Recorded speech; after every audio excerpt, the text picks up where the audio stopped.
নমস্কার বন্ধুরা, my village লাইফস্টাইলে তোমাদের সবাইকে স্বাগত করলাম। আজ আমি তোমাদেরকে চুনো মাছের চচ্চড়ি করে দেখাবো। বন্ধুরা, আমি কিভাবে চুনো মাছের চচ্চড়ি করি সেটাই তোমাদেরকে আজকে এই রেসিপিটা করে দেখাবো। চলুন এই রেসিপিটা শুরু করা যাক।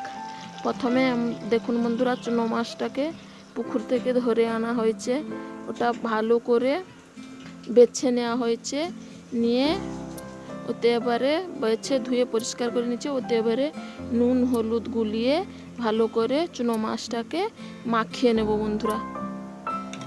চুনো মাছটাকে খুব ভালো করে মাখানো হয়ে যাওয়ার পরে নুন হলুদটা ওতে কী কী লাগছে চুনো মাছটা রান্না করার জন্য সেটা তোমাদেরকে দেখিয়ে দিই। চলুন, এখানে দেখুন বন্ধুরা, একটা বড় সাইজের আলু, দুটো পেঁয়াজ, একটা টমেটো, 5-6টা কাঁচা লঙ্কা এগুলো লাগছে। আর লাগছে সর্ষে বাটা।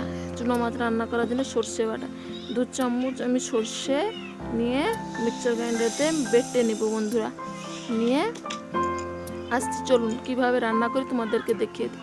প্রথমে কড়াইটা বসিয়ে দিয়েছি বন্ধুরা। কড়াইটা গরম হয়ে যেতে ওতে আমি তেল দিয়ে দিলাম। তেলটা দিয়ে তেলটাকে খুব ভালো করে গরম হয়ে গেলে,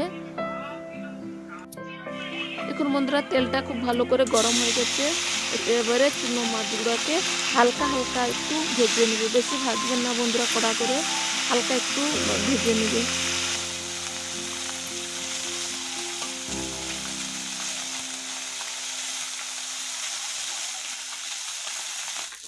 দেখুন বন্ধুরা, আমার 1 পিঠ হয়ে গেছে।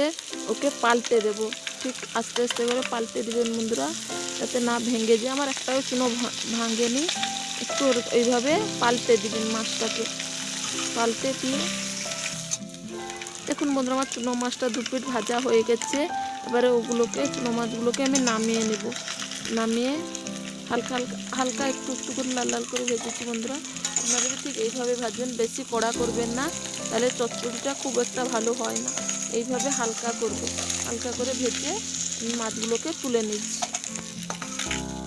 দেখুন বন্ধুরা, আমার সবগুলো মাছ তুলে নিয়েছি কড়াই থেকে। সেম কড়াইতে আমি তেল দিয়ে দিলাম। দিয়ে ওতে এবারে 5 ফোড়ন দিয়ে 5 ফোড়নটা দিয়ে দিলাম বন্ধুরা। দিয়ে ভালো করে ওটা ফুটে উঠলে ওতে কুচিয়ে রাখা পেঁয়াজটা দিয়ে দেব। পেঁয়াজটা দেওয়ার পরে একটু লাল লাল, জাস্ট একটু সফট করবে বন্ধুরা। এই পেঁয়াজগুলোকে বেশি ভাজবেন না। ওতে এবারে দিয়ে দেবো কাঁচা লঙ্কা, কাঁচা পাকা লঙ্কা আমি নিয়েছি, ওগুলো দিয়ে দিলাম। ওটা একটু ভাজা ভাজা হয়ে গেলে, ভাজা না, একটু জাস্ট তেলে 2 মিনিট নাড়ে দেওয়া হয়ে গেলে ওতে আমি কুচিয়ে রাখা টমেটো দিয়ে দিলাম। টমেটো দিয়ে টমেটোটাকে 2 থেকে 3 বার নেড়ে চেড়ে ওতে আমি কুচিয়ে রাখা আলু দিয়ে দিব বন্ধুরা।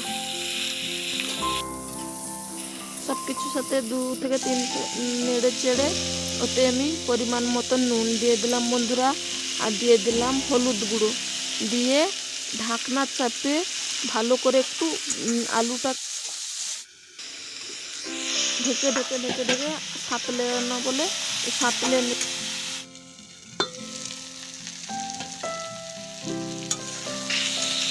বন্ধুরা। দেখুন আলুটাকে আমি একটু ভেজে নিয়েছি। নেওয়ার পরে ওতে আমি এবারে লঙ্কা গুঁড়ো দিয়ে দিলাম। আমি 1/2 চামচ লঙ্কা গুঁড়ো দিয়ে দিলাম বন্ধুরা। দিয়ে 2 মিনিট লঙ্কা গুঁড়োটাকে নেড়ে চেড়ে নিয়ে ওতে এবারে সর্ষে বাটা দিয়ে দিলাম। সাদা সর্ষে বাটা আমি এখানে নিয়েছি বন্ধুরা। সর্ষে বাটা আমি 3 চামচ দিয়ে দিলাম। দিয়ে ওতে এবারে পরিমাণ মতন জল দিয়ে দিব বন্ধুরা। বন্ধুরা, জলটা দিয়ে খুব ভালো করে গুলিয়ে নেব সব মশলা, সর্ষে বাটা আর সব কিছুর সাথে আমি ভালো করে এভাবে খুন্তির সাহায্যে গুলিয়ে নেবেন বন্ধুরা। নিয়ে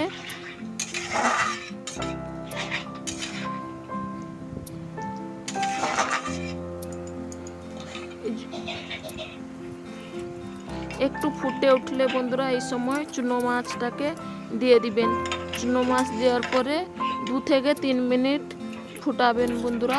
ফুটে যেহেতু এটা নরম মাছ, সেই জন্য 2 থেকে 3 মিনিট এই চুনো মাছটাকে ফুটাবেন বন্ধুরা। ফুটিয়ে উপর থেকে কাঁচা সর্ষের তেল দিয়ে নামিয়ে নেবেন বন্ধুরা। আমার এই ভিডিওটা যদি আপনাদের ভালো লাগে তাহলে প্লিজ লাইক করবেন, শেয়ার করবেন অ্যান্ড সাবস্ক্রাইব করবেন।